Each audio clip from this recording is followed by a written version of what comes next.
Jangan lupa like, komen, dan subscribe channel YouTube TVRI Bengkulu dan nyalakan lonceng notifikasinya.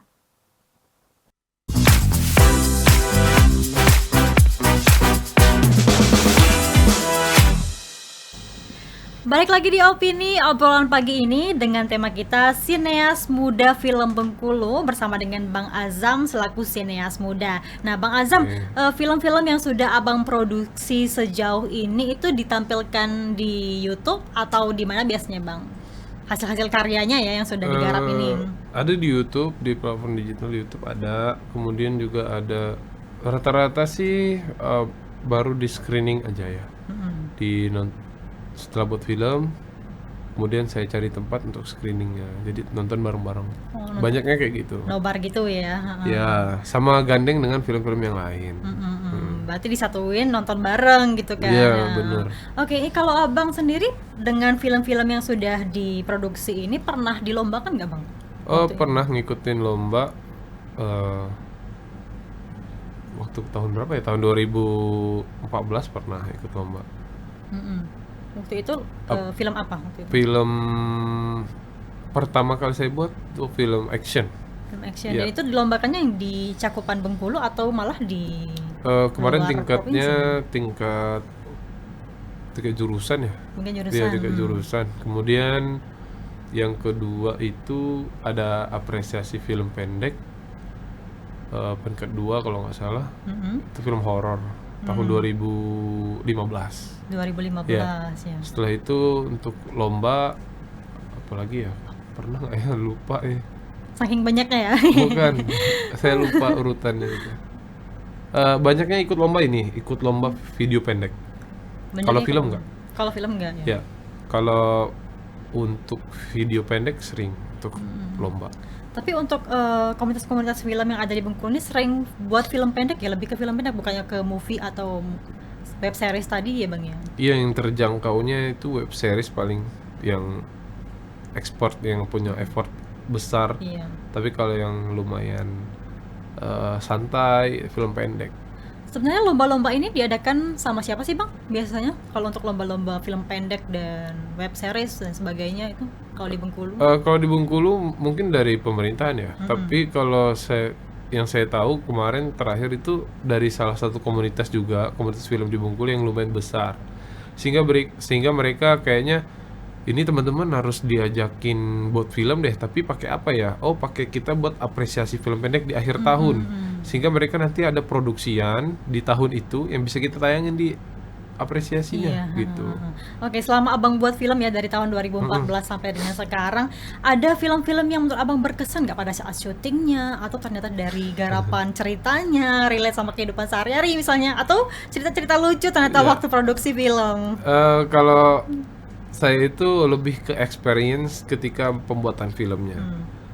Tapi ketika kita berada di situasi itu, kita tuh pengen ayo dong cepat selesai, capek sekali ini, saya trauma kayaknya. Tapi ketika sudah selesai, film udah tayang, disukain banyak orang, akhirnya oh kayak gini bayarannya. Bukan hanya sekedar uang ya, tapi kayak rasa kita itu udah kebayar gitu. Apalagi kan kalau misalnya yang nonton ini rasa kepuasan mereka gitu kan, itu kan bentuk dari penghargaan Ya, bagi yang diajakin gitu kan. Oh ini kita juga bangga punya nilai juga di dalam filmnya gitu, punya rasa juga. Untuk film itu kita kasih tahu ke orang. Iya. Kendala selama ini Bang kalau misalnya buat film itu apa aja sih Bang yang Abang rasakan? Karena kan ini salah satunya butuh dana ya Bang ya untuk bayar krunya, misalnya kan bayar talentnya, buat properti misalnya gitu kan, sewa-sewa alat gitu ya. Kalau kendala terbesarnya dari segi budget ya. Kadang budgetnya itu nggak cukup.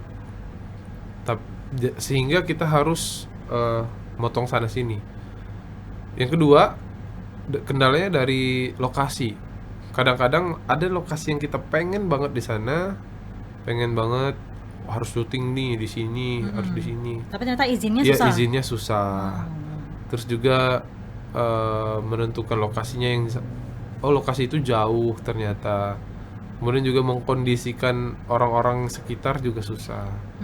Tuh jadi ada dua hal sih sebenarnya ya, dari izin syuting sama dana.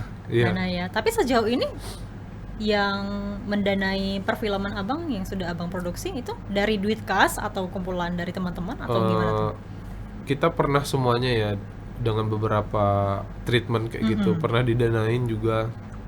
Kemudian juga saya yang terakhir ini saya nabung, pengen buat film ini supaya nanti kita ada film gitu. Dan saya ngajak teman-teman berkarya, tapi nggak sering-sering, nah cuma sekali aja. Iya, Karena iya. mereka juga pasti capek kan. Iya. Terus juga yang mau aja, yang mau punya hobi yang sama, punya passion yang sama, punya rasa yang sama, pengen buat film, ayo silahkan ajak. Tapi kalau mereka orientasinya harus ada duitnya segala macam, saya angkat tangan. Karena saya juga nabung ini. Nah, nanti kalau seandainya film ini bagus, kayak saya punya anggunan, saya punya jaminan nih kalau saya punya film satu, nanti ketika tayang, semoga aja nanti ada orang yang suka, ayo dong, coba silakan buat lagi. Nah, baru di situ saya ngajuin proposal. Dan kemudian juga terakhir kemarin, alhamdulillah ada yang support.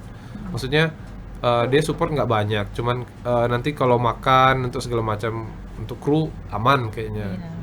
Itu juga sudah sangat-sangat banget, sudah sangat-sangat membantu. Karena sponsor dan juga donatur itu kan menentukan juga bang ya berjalannya suatu produksi. Iya, Karena kan kita benar. nggak mungkin juga kan kalau misalnya kru-kru ini nggak dikasih makan, mungkin Iya. talent nggak dibayar gitu-gitu Benar. kan.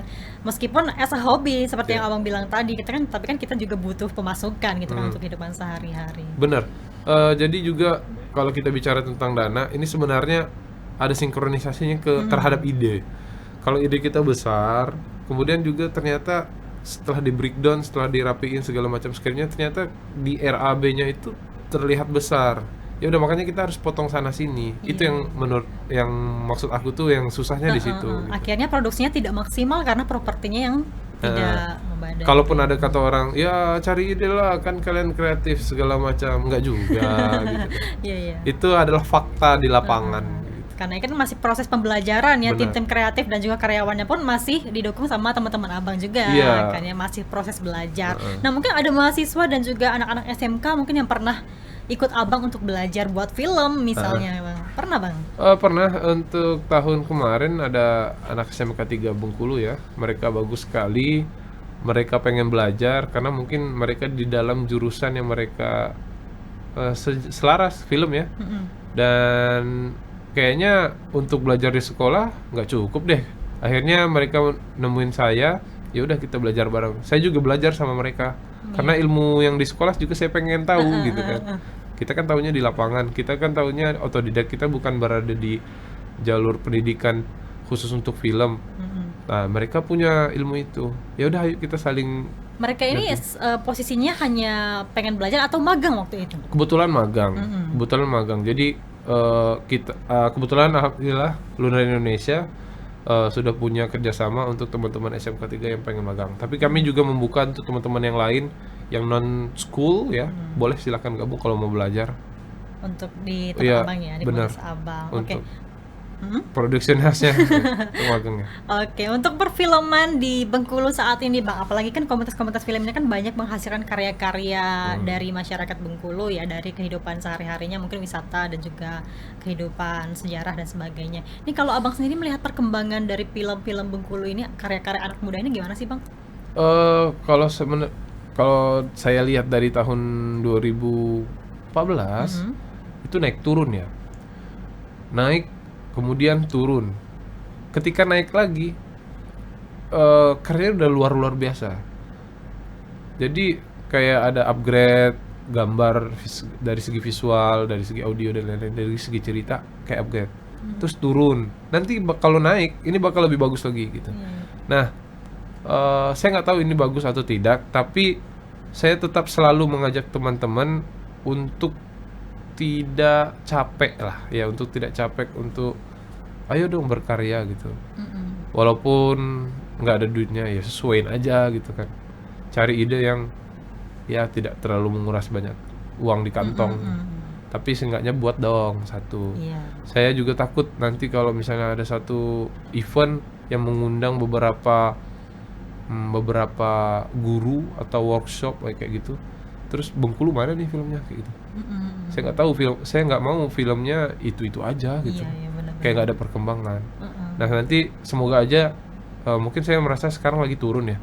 nanti ketika naiknya lagi itu kayak boom, Banyak banget ya upgrade pemunculan ya. upgrade. Saya pengennya kayak gitu nanti. Oke. Sebenarnya kalau abang sendiri ya lihat cerita-cerita dari film yang sudah diproduksi ini sebenarnya bagusnya itu dari segi apa sih? Dari talentnya kah yang benar-benar menguasai karakternya, atau dari mungkin naskahnya, dari angle kameranya, atau dari apanya? Seluruhnya saling bersinkronisasi ya. Ketika ceritanya itu bagus tapi diperankan oleh talent yang tidak mengerti, itu akan jadi jelek juga. Iya. Kemudian juga nanti ceritanya bagus tapi sutradara sama DP-nya nggak cocok, tidak akan menghasilkan gambar yang bagus. Jadi seluruhnya berkaitan. Berarti pernah konflik di lapangan, Bang? Selalu ada konflik. Heeh. Dan kayaknya wajib ada itu supaya ada rasa gitu. Karena yang saya tahu konflik di lapangan itu tujuannya sama, untuk menjadikan filmnya lebih bagus. lagi Ya. ya gitu. Jadi punya motivasi yang sama gitu. Cuman cara penyampaiannya beda. Beda-beda gitu. Ada yang Gak apa-apa itu karena pengalaman. emosi, Iya, karena ada yang benar. dengan kepala dingin, akhirnya menengahi lah dari solusi yang jalan Nggak yang apa-apa, sudah asal di- jangan sering-sering aja. Iya Ya. benar. Baik Bang, kita akan jeda sejenak. Nanti Oke. akan kita bahas lagi terkait dengan tema kita, sineas muda film Bengkulu. Baik pemirsa, kami akan kembali setelah jeda pariwara berikut ini. Tetap bersama kami dalam acara Opini Obrolan Pagi ini.